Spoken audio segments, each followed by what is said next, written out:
अस्सलाम वालेकुम पाकिस्तानियों, मैं हूं प्रोग्राम ट्रेल 5 का मेज़बान फ़र्रुख नमाज़ भट्टी। और जिस तरह मैंने आपसे वादा किया था कि इस हवाले से प्रोग्रामों का तसलसल जो है वो जारी रहेगा, और ख़ास तौर पर federal government employees housing authority के हवाले से मैंने जिस स्कैंडल की बात की थी उसकी दूसरी किस्त जो है वो मैं आज जारी करने जा रहा हूँ। इसमें बड़ी ही दिलचस्प बात यह है कि इस वक्त जितने लोग जो हैं उनको डेपुटेशन पर भिजवाया गया, मेरे इस व्लॉग के बाद, मेरी इस स्टोरी के बाद सेक्रेटरी हाउसिंग ने उनको बुलाया और आज उन्होंने बुलाकर कहा कि आप यहाँ पर क्या कर रहे हैं, आप अपने मुतलका महकमों में रिपोर्ट करें। और साथ ही उन्होंने जो है उनके ख़िलाफ़ इंक्वायरियाँ जो हैं वो लगाई हैं, और मुमकिन तौर पर इस बात के इम्कान को रद्द नहीं किया जा सकता कि इस अहम केस को जो है वो नैब और FIA के हवाले कर दिया जाएगा। जी हाँ, इसमें उन्होंने ये कहा गया कि आपने बड़े पैमाने पर मुबैना तौर पर जो आप पे इल्ज़ाम है इसको साबित करें। और इसमें हम आपको ये भी बताते चलें कि federal government employees housing authority में ये जो स्कैम है, इसकी लमसम जो मेरे पास से मज़ीद इंफॉर्मेशन आई है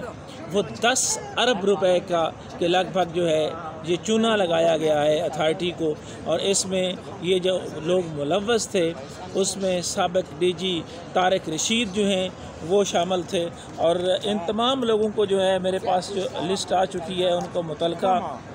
जितने भी उनके मुतलका महकमे हैं उनमें जो डेपुटेशन पर आए थे वहाँ पर भिजवा दिया गया है, लेकिन अभी तक जो है वो एक दूसरे का मुंह तक रहे हैं। और इसमें एक और बड़ा नाम उभर के आ रहा है जनाब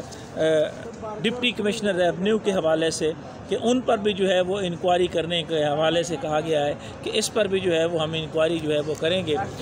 ये वो उनके जो मदर ऑर्गेनाइजेशन हैं जिनमें भिजवाया गया है, ये वो लेटर है। मैं थोड़ा सा कोशिश करता हूँ कि क्लोज़ करके जो है वो आपको दिखाया जाए कि इनको जो है वो अपने उनकी मदर ऑर्गेनाइजेशन में भिजवाया गया। मुख्तलिफ महकमों से आकर इन्होंने यहाँ पर जो है वो मुबैना तौर पर लूट मार की। और इसमें ठलियाँ प्रोजेक्ट के हवाले से KS बिल्डर्स का मैंने जो जिक्र किया,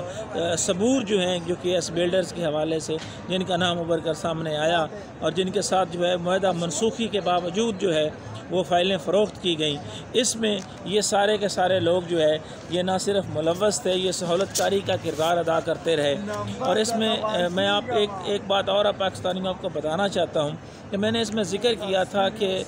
इसमें ख़ास तौर पर राजा सरफराज अकरम का मैंने नाम लिया था। जनाब राजा इम्तियाज़ अंजुमा जो पिछली दफ़ा मैं थोड़ी तोसी करना चाह रहा था कि जो इस वक्त ADCR हैं जनाब, ख़ास तौर पर जो है वो ICT में, वो किस तरह उनको जो है वो मुबैना तौर पर सहूलतकार का किरदार अदा कर रहे हैं। इस हवाले से मैं ज़रूर आपको ये बताना चाहता हूँ कि उन्होंने ना सिर्फ इस मुबैना फ़्रॉड के हवाले से सहूलतकारी का किरदार अदा किया, बल्कि अपने असर रसूख को इस्तेमाल करते हुए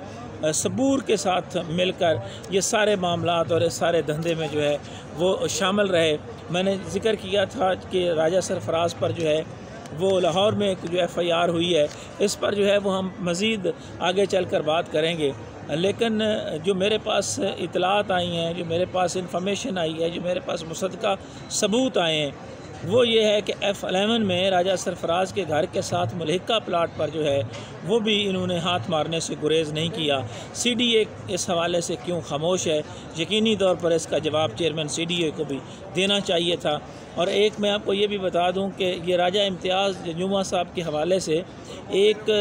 नैब में जो है वो इंक्वायरी जो है उसका आगाज़ हुआ था, और रेफरेंस बनने से पहले ही उस इंक्वायरी को जो है वो वक्ती तौर पर जो है क्लोज़ किया गया। मैं चेयरमैन नैब से कहूँगा कि वो फौरी तौर पर जो है वो इम्तियाज़ अंजुमा की वो इंक्वायरी जो है वो ओपन करे। लैंड ग्रैबिंग के हवाले से उनका मलिक रियाज के साथ गठजोड़ जो है वो खुलकर सामने आया है, और पेशावर में भी मलिक रियाज पर जो FIR का अंदराज हुआ है, इस पर भी हम बात करेंगे। और इसमें ये भी बताएंगे कि राजा सरफराज अकरम का, राजा इम्तियाज़ अंजुमा, इन सब का जो है वो किस तरह ये मुकम्मल तौर पर मुबैना तौर पर मैंने जिस तरह कहा कि माफिया को सपोर्ट करते हैं। और दुबई में भी इन्होंने जो है वो जो कार्रवाइयाँ डाली हैं उस पर मैंने आपसे कहा है कि वो प्रोग्राम में इंशाल्लाह दुबई में बैठकर करूँगा, और उसमें ख़ास तौर पर अली डाहर के हवाले से भी मेरे पास जो है वो बहुत इम्पॉर्टेंट और मुसद्दक़ा सबूत जो आए हैं, बड़े पैमाने पर मनी लॉन्ड्रिंग जो है वो की गई है। और अदारे अगर अभी तक खामोश हैं तो यकीनी तौर पर इनको इस पर जो है वो ज़रूर बात करनी चाहिए, इस पर एक्शन लेना चाहिए। मैं FIA के DG से कहूँगा, FIA डायरेक्टर नार जोन से कहूँगा कि वो उस अहम इम्पॉर्टेंट केस के हवाले से जो है वो आगे बढ़ें और इसमें जितने भी अफसरान मुलव्वस हैं KS बिल्डर्स के हवाले से जो उन्होंने घोटाला किया है मुबैना तौर पर, ये सारे के सारे जो जिस तरह जो है वो एक ख़ास सेक्शन में जो पहले NOC भी जो है और वो भी अपनी जगह पे गैर कानूनी है कि स्टे के होते हुए आप जो है वो कोई NOC किसी को जारी नहीं कर सकते। इसमें कौन कौन मुलव्वस हैं उस पर जो है वो मुसद्दक़ा रिपोर्ट जो है वो भी आनी चाहिए। और एक और FIR का भी अंदराज हुआ है मर्दान में, ये रही उस FIR की कापी। इसमें भी जो है वो KS बिल्डर सबूर और इनके मुबैना तौर पर जो है वो राजा सरफराज अकरम का नाम जो है वो उभर कर सामने आया है। राजा सरफराज अकरम जो हैं उनके ख़िलाफ़ CDA ऑपरेशन क्यों नहीं कर रही, क्यों जो है वो वहाँ पर सरकारी अमलाक को किस खाते में रखे हुए हैं, बरी इमाम सरकार के हवाले से यकीनी तौर पर उनका क्या तल्लक है, वहाँ क्या क्या डीलें होती हैं, ये क्वेश्चंस मैं फिर करूँगा और सामने भी रखूँगा। और यकीनी तौर पर ये इस पर चीफ जस्टिस ऑफ पाकिस्तान को भी नोटिस लेना चाहिए कि वज़ीर-ए-आज़म हाउस के साए तले चीफ जस्टिस ऑफ पाकिस्तान की इमारत जो है जहाँ वो बैठते हैं उससे चंद कदमों के फासले के पीछे तो पूरे की पूरी एक जो है वो जिसे वो कहते हैं कि डेरा बना के और पूरे का पूरा सिस्टम जो है वो लॉन्च किया गया है, जहाँ पर बड़े बड़े ब्यूरोक्रेट्स आकर सौदेकारियाँ होती हैं, मामलात को तय किया जाता है। इसाक डार जो है वो इनके साथ क्या जुर्रत रही, इस पर जो है वो आइंदा प्रोग्राम में जो है वो मैं बात करूँगा। लेकिन ये मुबैना तौर पर जो 10 अरब का स्कैंडल सामने आया है इस पर तहकीकात ज़रूर होनी चाहिए कि मनसूबा जो है मनसूख होने के बावजूद KS बिल्डर्स के वो कौन से मामलात थे और वो कौन सी मजबूरी थी, इम्तियाज़ जुमा और